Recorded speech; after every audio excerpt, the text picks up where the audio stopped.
Yeah, I think, first of all, this is not a good thing for the industry, but I do believe this is a positive development for the industry as a whole. In terms of the upside, I think this settlement will uphold a higher compliance standard for the whole industry.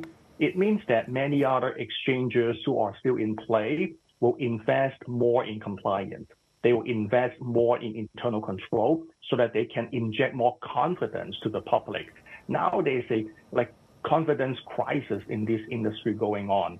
So if these exchanges or if these companies can improve the governance, improve the confidence, increase the disclosure and transparency, I think it can help the industry longer term.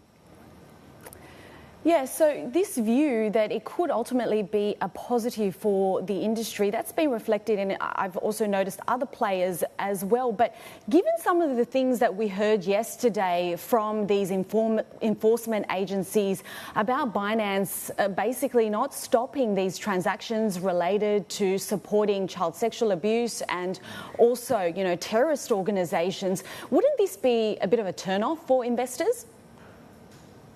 Yes, definitely. So that's why it's important that the DOJ has imposed a historic fine for Binance and forced ZZ to step down.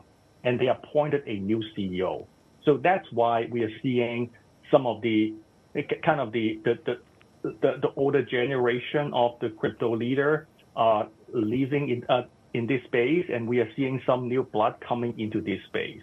And the hope here is, again, I think the industry needs to regain the confidence. So they have to show that this industry is clean enough that they can ask these investors to come back. But I think your point is well taken. So it has to leave the industry to prove that they have cleaned up the foundation, cleaned up the infrastructure. Owen, to your point, how much confidence then do you think investors and the market and you yourself have in Richard Teng in turning things around and changing perceptions? Yeah, it's remained to be seen. I felt like when I look at the whole industry, based on what we've seen so far over the past few months, you see that large players are coming in like BlackRock and Invesco trying to get the spot Bitcoin ETF to get approved. And then you see the leadership change in some of the largest players in this space. At the same time, you see the Bitcoin price reaction has been going up.